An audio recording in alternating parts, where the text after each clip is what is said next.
Welcome to SATV News. This is Shibala Alam with our headlines. The 8th Council of Ministers meeting to be held in Dhaka on July 27. Food and energy security trade to get priority at talks. Pakistan High Commission removes distorted Bangladesh's national flag's photo amid Dhaka's objection. Set up fish processing industries to earn foreign exchange, Prime Minister urged the new generation.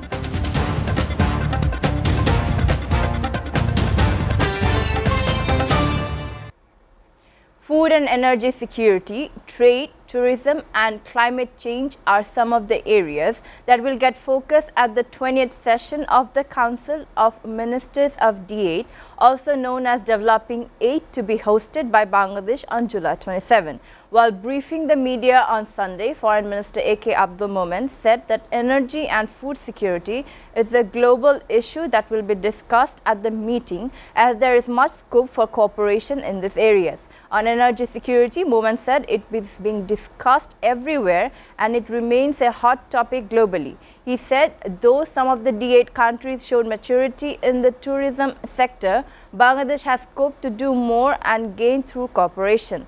Momen said though the intra-trade is growing, the D8 countries can do more on this front. The Foreign Minister said the D8 meeting to be held on July 27 will take discussions about Azerbaijan's membership. He said some foreign ministers of the D8 countries will be represented by their colleagues at the meeting. Prime Minister Sheikh Hasina is expected to inaugurate the meeting, joining it virtually.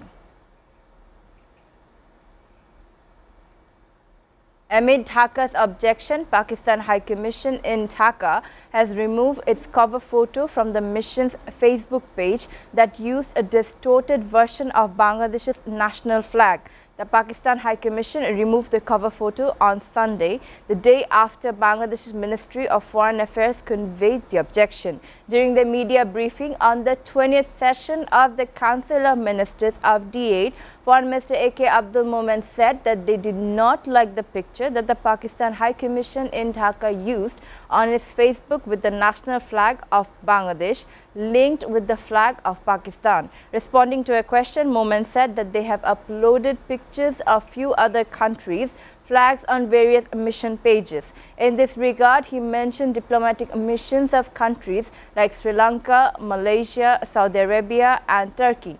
Momen said we would told them that this is not our choice. He said that they conveyed to the Ministry of Foreign Affairs that they did not upload that photo with any ill motive.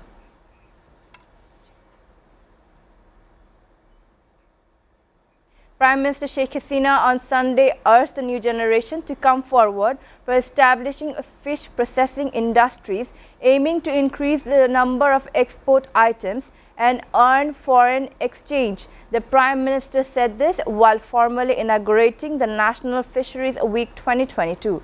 The program was held at the Bangabandhu International Conference Centre, where the Prime Minister joined virtually from her official residence, Ganabhavan. Hasina said that setting up fish processing industries will also be beneficial for the country to meet the local demand. She urged all to remain alert, remaining catching shrimp using net in various coastal areas, including Cox's Bazar and Kuakata, as this method destroys many varieties of fish. The Prime Minister put emphasis on utilizing harbor areas of the country for fish production.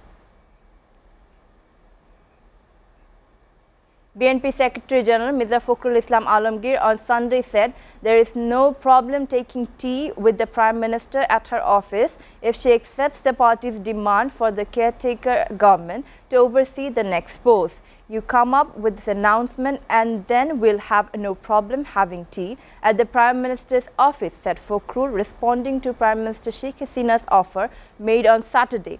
Speaking at a discussion, the BNP leader said that the formation of a representative parliament and government having accountability to people is the only solution to the country's current political and economic crisis. The Association of Engineers Bangladesh arranged the program at the Jatiyo Press Club. Fakhrul said that there are talks with political parties to forge unity for ensuring the fall of the army government. Bangladesh's over-reliance on imports to meet its energy demand has deepened the country's risk sustainability and the ongoing global energy supply chain disruption, said an energy expert today. M. Tamim, a professor at the Petroleum and Mineral Resources Engineering Department at BOET, said that the country has hardly made an investment in recent years in exploring natural gas and coal.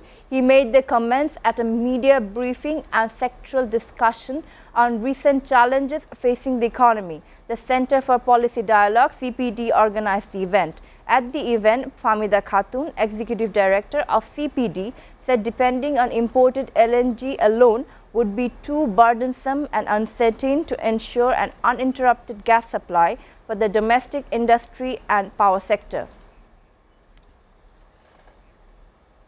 5 people were killed and 7 others injured when a train hit a bus on an unauthorized railway level crossing at Sripur of Gazipur district on Sunday morning. One of the deceased was identified as Rahima Khatun Priya, a worker of Zaman Fashion Wares. Sripur railway station master said Netrokona bound Bolaka express train from Dhaka hit the bus carrying RMG workers on Majpara railway level crossing around 7:15 am while it was passing the crossing. 1 dead on the spot and 11 others injured. Among the injured, 4 died on the way to the local hospital. 3 members of a family have died after a car veered out of control and crashed into a ditch in Kumilla's Debitwar Upazila.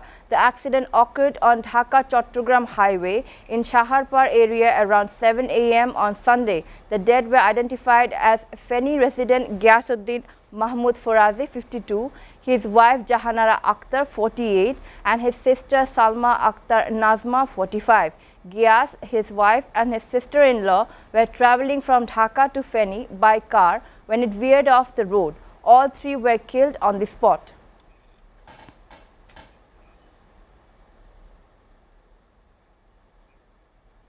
Viewers are taking a short break. Please stay with us.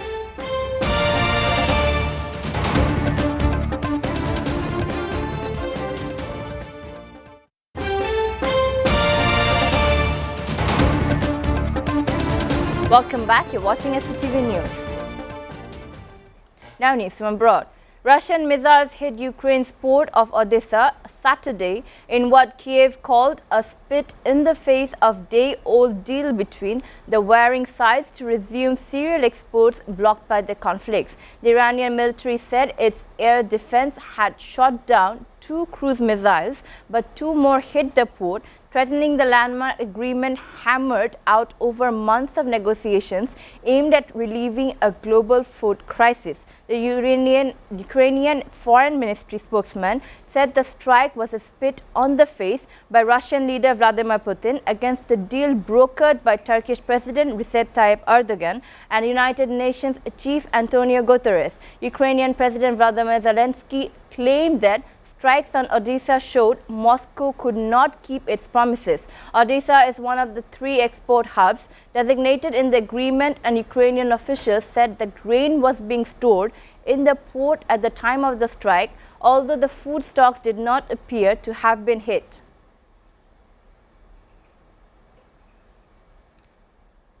A California wildfire ripped through thousands of acres on Saturday after being sparked a day earlier as millions of Americans sweltered through the scorching heat, already record-setting temperatures due to climate. The heat wave encompassing multiple regions has increased the risk of blazes such as that major oak fire which broke out on Friday in California near Yosemite National Park, where giant sequoias have already been threatened by flames in recent days. The fire, described as explosive by officials, grew from about 600 acres to around 11,900 acres within 24 hours. Concentrated in Mariposa County, it has already destroyed 10 properties and damaged 5 others, with thousands more threatened. More than 6,000 people have been evacuated, said Hector Vasquez, a California Department of Forestry and Fire Protection official. The department said that the fire's activity was extreme emergency personnel work, to evacuate residents and protect structures in its path. More than 500 firefighters are working to extinguish the flames and are being assisted by aircraft. Now sports news.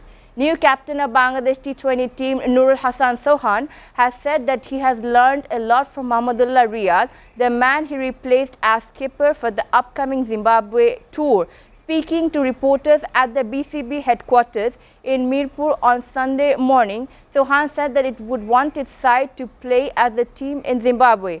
Sohan said that on Friday, named as the captain of the side with Mahmudullah and Mushfiqur Rahim rested. The 28-year-old wicketkeeper batter, who have been in good form in recent times both in domestic circuit as well as international, said he wants to take forward the work that has been done by the seniors.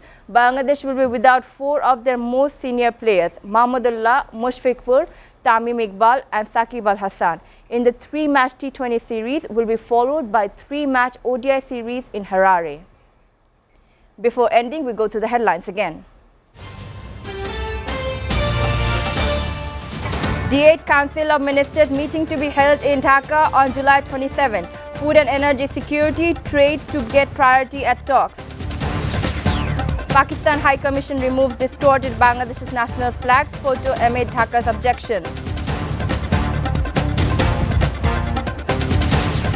Set up fish processing industries to earn foreign exchange, Prime Minister urged the new generation.